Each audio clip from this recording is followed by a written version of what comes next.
I, returning officer for the 4 Mukiao ST Assembly Constituency in the state of Meghalaya, hereby certify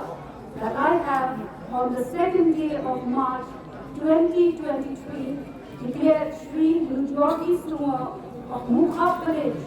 sponsored by the United Democratic Party, to have been duly elected by the said constituency to be a member in the Legislative Assembly, and that in token thereof I have granted to him this certificate of election. Do I, dated 2nd of March 2023.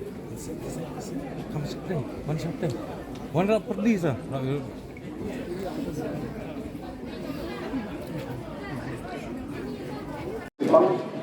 Jadi baik untuk senang yang berseluruh yang konstitusi atau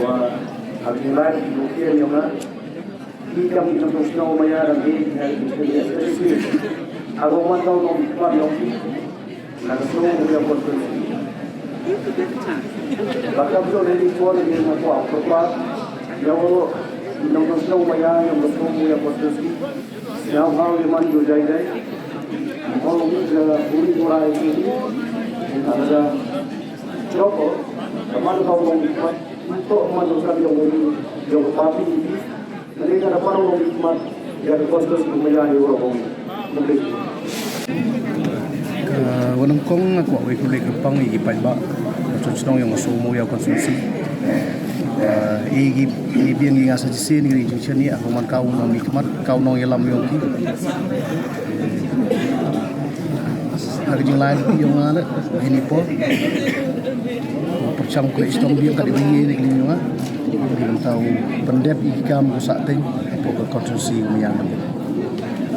the you on pelon ne campaign de yo phone itu issues wa what the left le dak am gajin control wa mem le dia on pe dia jubak pe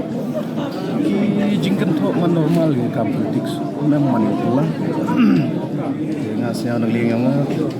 memang kuat dalam dengan penuh hiji itu jingkan tu yang perlu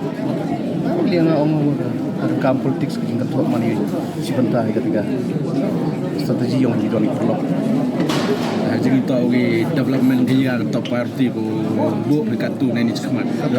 you have speak on resolution you have speak on border beyond kat tu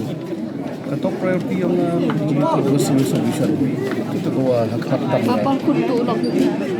ke agenda buat market kuat kredit ada konstitusi yang bukan itu sini border issue ada bersama yang dalam kuat yang government yang tahu wanra ke jusuk ke development ini kan haji kita connectivity